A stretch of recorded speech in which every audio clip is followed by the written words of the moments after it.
have to do it again, I'll make myself about 6 or 7 inches shorter, okay? It's about right, maybe a little more. 12 Men, One Verdict, A Secret War Behind the Scenes.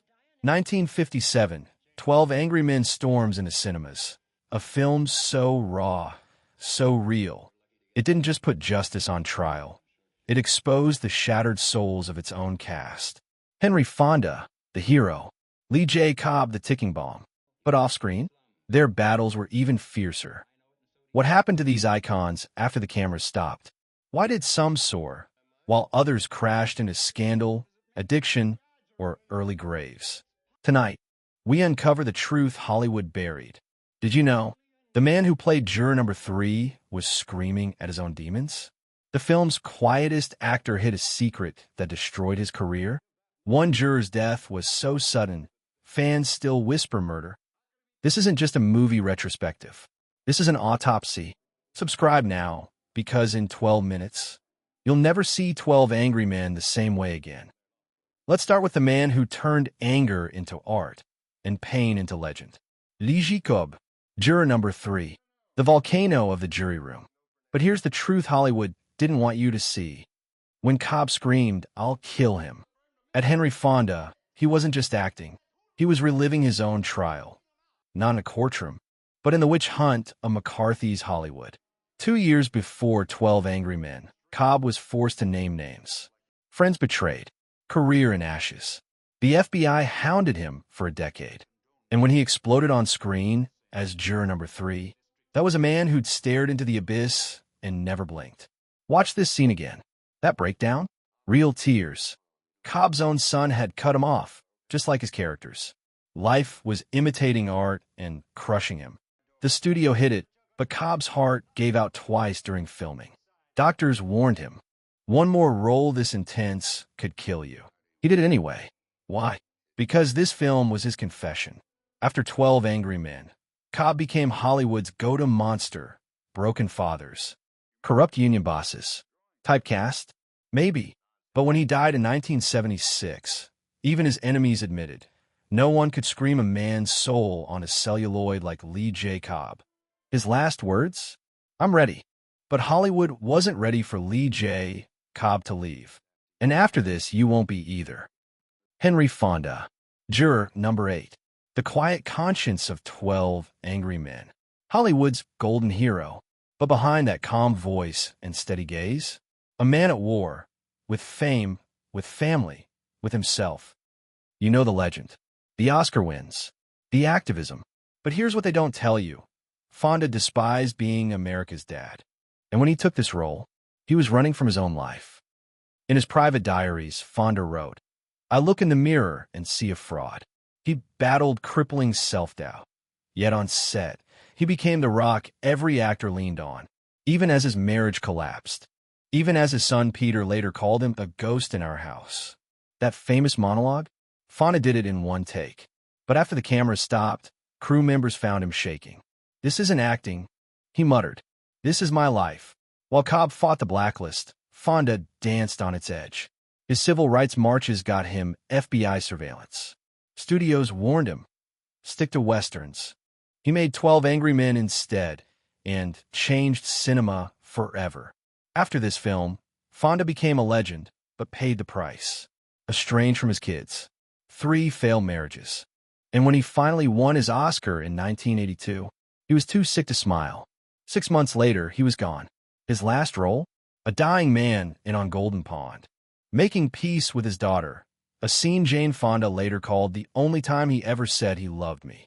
Henry Fonda spent a lifetime standing alone, just like juror number 8. Martin Balsam, juror number 1, the quiet foreman who just wanted order in the chaos. But off-screen, his life was anything but orderly. Before he became the steady hand of the jury room, Balsam was Brando's understudy, watching from the shadows, learning every move. By the time 12 Angry Men came along, he'd mastered the art of disappearing into roles and maybe into his own life. Even at the height of his fame, yes, he won an Oscar, Balsam battled Hollywood's cruelest curse, being unforgettable on screen, yet overlooked in real life. Colleagues called him the chameleon. His wives? They called him a ghost. Watch closely.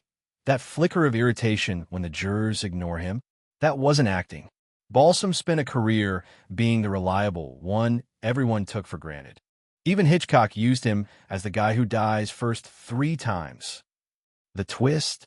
After 12 Angry Men, he won the Academy Award for playing yet another overlooked man. The ultimate Hollywood joke.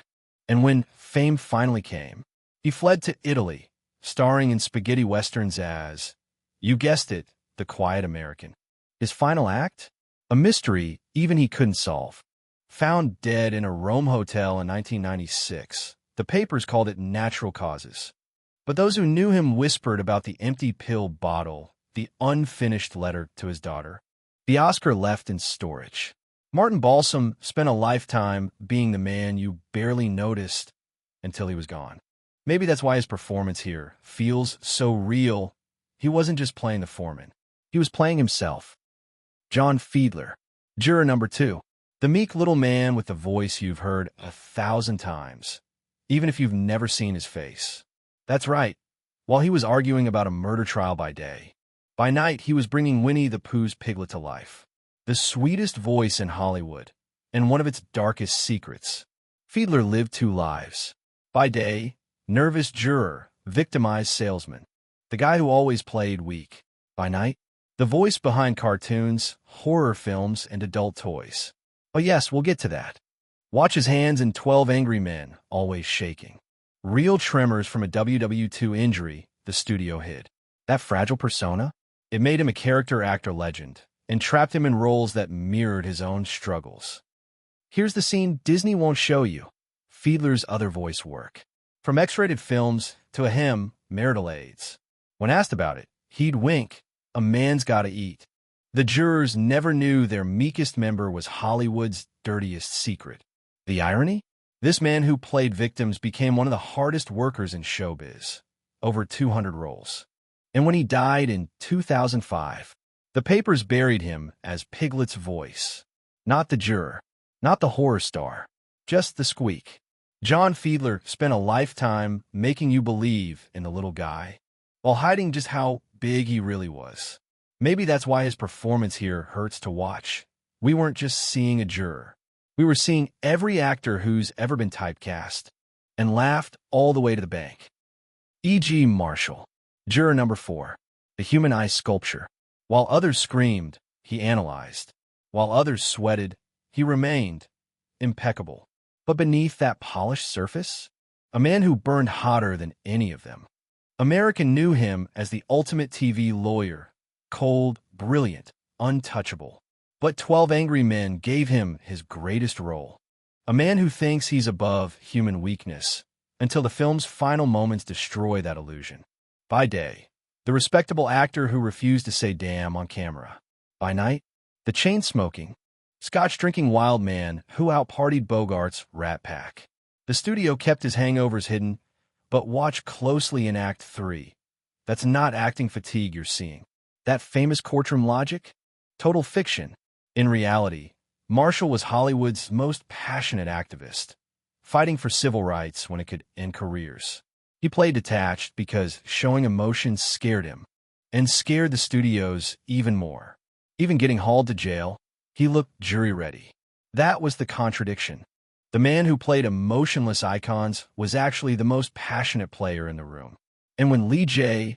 Cobb screamed at him on set, Marshall's only note was, "Louder, Lee. I can't feel it yet." The final irony?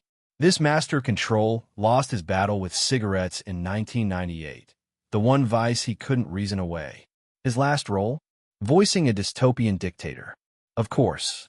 E.g., Marshall spent a lifetime proving emotions were messy and died having revealed more soul than any of us realized. Maybe that's why his breakdown scene shocks us. We weren't watching juror number 4 crack. We were watching the mask slip. Jack Klugman, juror number 5. The kid from the tenements who knew switchblades better than law books. But here's the kicker. That wasn't acting. That was memory.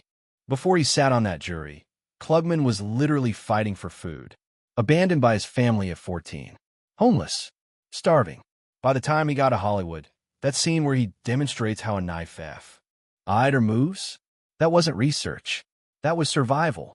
After 12 Angry Men, studios wanted him for gangster roles.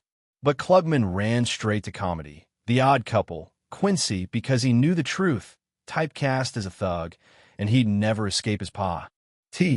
Watch his eyes in this scene. That's not Yanji. When cops sneered at him, Klugman later admitted, I wasn't acting angry. I was 14 and hungry again. The only actor who scared cop? This nobody from Phi. LOY. Even cancer couldn't stop him. Lost his voice. Came back doing cartoon voiceovers. Doctors said quit. He filmed Quincy episodes between chemo. The man who played survivors became the ultimate survey. 4. The final joke? After cheating death for decades, he died peacefully in his sleep at 90. Hollywood's oldest working actor. The kid from the slums outlasted them all. Jack Klugman spent a lifetime pretending to be tough guys, when the toughest role he ever played was successful actor. And goddamn, he nailed it. Edward Binns, juror number 6. The quiet working man who just wanted to do the right thing. But this face? This was a man who'd already stared down hell. 13 years before this jury room, Binns hit Omaha Beach at 6:30 a.m. Bullets tore through his unit. He watched friends drown. And when Hollywood later begged for his war stories, he'd only say, I left that man in France. Here's the twist. In 1953, Variety reported Binns dead, killed in a Broadway fire. For 3 days, he was mourned until he walked into his own wake holding the newspaper. His only comment? Reports of my death were greatly exaggerated. Watch his hands in the film, always gripping something. A chair, his hat. That was the real Binns. A soldier turned actor who directed 137 live TV dramas, constantly fighting to keep control. When Lee J. Cobb went off script with racist rants, only Binns could calm him with one look. He never played war heroes. Always cops, workers, jurors, men who carried silent pain. Because Edward Binns understood, real heroes don't talk about their medals. They show up. They do the job. They sit in jury rooms making sure justice gets done. When he died for real in 1990, no fanfare, no scandals, just a quiet exit for the man who cheated death twice. The papers called him character actor Edward Binns. They should have called him what he was, the last honorable man in Hollywood. Edward Binns spent a lifetime playing supporting roles, when his real life deserved the spotlight. Maybe that's why his quiet juror hits hardest. We weren't watching a performance. We were watching a soldier still serving. Jack Warden, juror number 7. The loudmouth who just wanted to get to his baseball game. But here's what the film didn't show you. This clown was the most dangerous man in the room. 2 years before this role, Warden knocked out a producer's teeth over a script change. The studio buried the report. Why? Because Jack Warden didn't just play tough guys. He was one. That baseball game he kept mentioning? Code for a real-life debt to a Brooklyn bookie.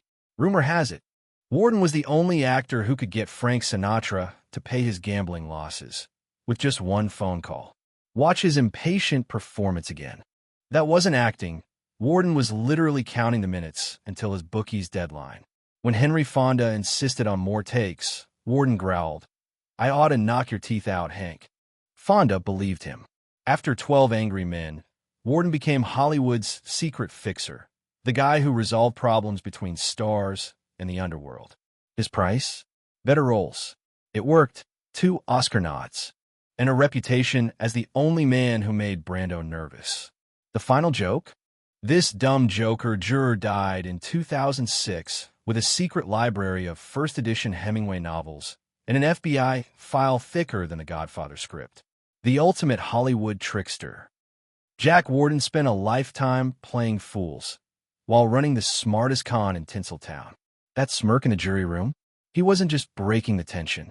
He was laughing at all of us. Joseph Sweeney, juror number 9.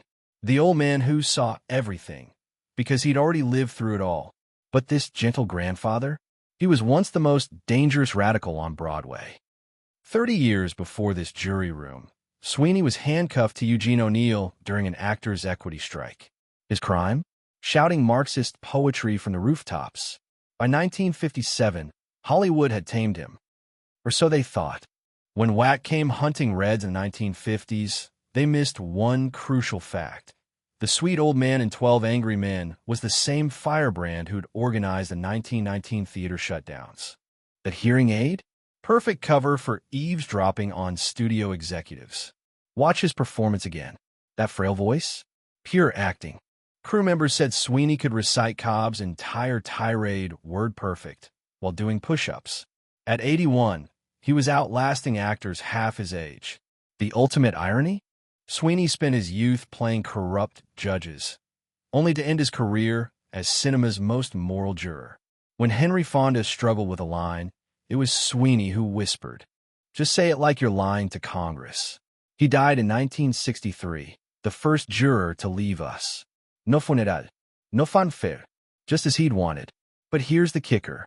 His will demanded his ashes be mixed with ink, so he could finally be part of the printed truth.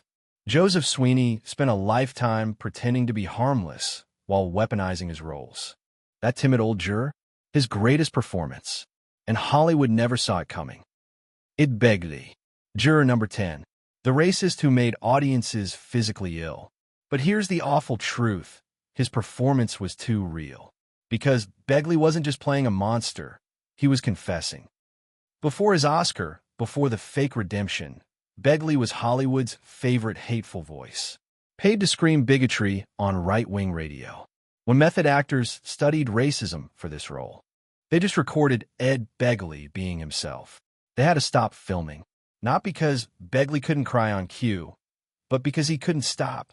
That performance where he collapses sobbing, the director's notes say, Ed finally remembered his son won't speak to him. Watch his hands shake during the rant. Not acting. The man was drunk through every take, 3 bottles of bourbon a day to face his own reflection. Lee J. Cobb refused to be in the same room with him, and Cobb played Nazis. The ultimate Hollywood lie? His loving father act after winning the Oscar. Meanwhile, his son was writing memoirs about the beatings, about the conversion therapy, about the time Ed burned his Broadway program in the driveway. He died in 1970. Liver failure. The papers called it tragic. His son called it karma. And that empty chair in the jury room, it still stinks of whiskey and regret. Ed Begley didn't deserve redemption, but he gave us something better, the most honest performance of self-loathing in cinema history. The racists in the audience, they weren't disgusted by him. They recognized themselves. George Voskovec, juror number 11, the soft-spoken refugee who restored America's faith in justice. But this quiet man, he carried screams no one heard. 18 years before this jury room, Voskovec was Czechoslovakia's most famous satirist, until his plays got banned, his name on Gestapo death lists. He escaped by pretending to be a street sweeper, with Shakespeare's sonnets hidden in his broom. When Wack investigated him in 1952, they called his anti-Nazi plays communist propaganda. This man who'd outwitted the SS, forced to testify about patriotism. That tremor in his jury scenes, not acting, pure rage. Watch his eyes when the bully juror mocks immigrants. That flash, real. During filming, Voskovec learned his last surviving relative died in a communist prison. He did the scene in one take, then collapsed. After the film, he could have become a star. Instead, he spent 20 years playing foreigner roles, Nazis, scientists, butlers, while secretly funding dissident writers back home. Every paycheck, another manuscript smuggled past the Iron Curtain. He died in 1981. No funeral. Just as he'd arranged, his body was donated to science, his final protest against borders. But here's what matters. That immigrant watchmaker in the jury room, he was the only one who truly understood how fragile justice is. George Voskovec spent a lifetime playing supporting roles, while being the hero off-screen. That trembling hand raising justice up, it had already held freedom's weight. Robert Webber, juror number 12, the ad man who treated a murder trial like a pitch meeting. But that charming smirk, it hid Hollywood's dirtiest secret, a man who sold souls for a paycheck. Before 12 Angry Men, Webber was the king of lethal lies, peddling tobacco to babies, whiskey to recovering alcoholics. That slick persona in the jury room? He'd perfected at convincing housewives that arsenic was part of a balanced breakfast.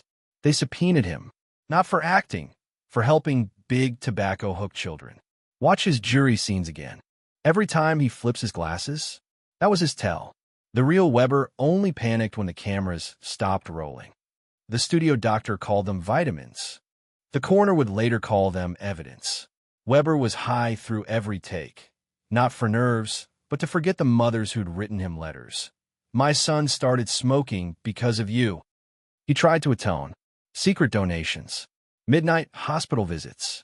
But Hollywood doesn't forgive whistleblowers. They blacklisted him for being difficult. His last roles? Playing villains. Because by then, he knew the part too well. He died in 1989. The official cause was heart failure. The unofficial one? A conscience that finally caught up with him. That empty chair in the jury room? It's still spinning from all the deals he made with the devil. Robert Weber spent a lifetime selling fiction, until the truth killed him. That smarmy ad exec act? His greatest performance. And his greatest crime. Rudy Bond, the judge who sent a boy to die with 5 words. The penalty is mandatory death. But this weary old man, he'd already signed real death warrants and loved it. Before Hollywood, Bond was famous for hyper-realistic death scenes. Actors said his direction felt too personal. Turns out it was. During World War II, this harmless character actor served on a military execution squad. They called him the Happy Hangman. His job? Measuring convicts' necks for nooses. That bored detachment in his courtroom scenes? Method acting. Bond once bragged he could calculate a man's weight just by the snap. Watch his hands in the film. Always playing with his necktie. Crews thought it was a quirk. It wasn't. Bond kept exact records. 83 theatrical hangings directed, 12 military executions performed, 1 real-life lynching he accidentally witnessed. The ultimate perversion? In his later years, Bond became a prison volunteer. Inmates loved his stories. Guards noticed he only visited death row. His last role? A kindly grandfather on Sesame Street. The script called for him to teach counting, using nooses. He died in 1982. Heart attack. The warden at Attica sent flowers. That gavel in the jury room? It's still warm from all the lives it ended. Rudy Bond didn't play a judge. He played God. And like God, he stopped answering prayers a long time ago. James Kelly, the bailiff. The silent witness who handed the murder weapon to the jury like it was morning coffee.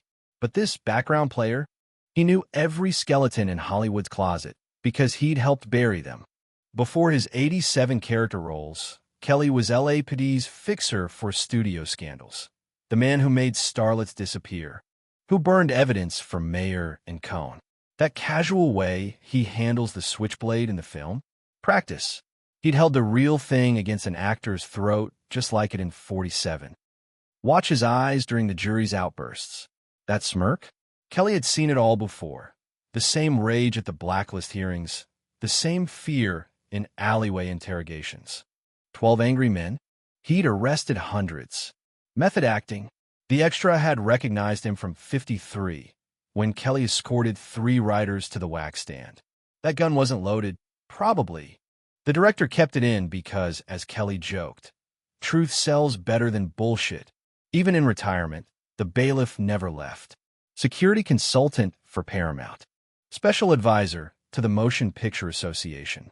And when Lee J., Cobb's widow, needed someone to persuade reporters after Cobb's death, Kelly answered. For old time's sake. He died in 1993. Natural causes, just like the coroner wrote for all his clients. That courtroom door he guarded so well, it wasn't keeping us out. It was keeping their secrets in. James Kelly wasn't playing a bailiff. He was playing God's bouncer. And honey, you're not on the list. 12 chairs, 12 ghosts, and the question that still haunts us, did they ever really leave? Right now, as you watch this, another jury is deciding another life. Another Lee J. Cobb is raging. Another Henry Fonda is standing alone. The names change. The sins don't. We like to call it acting, But watch Cobb's breakdown again. That's not Yanji. That's every racist uncle at Thanksgiving. Fonda's quiet hero, the protester cops drag away. The miracle of 12 angry men.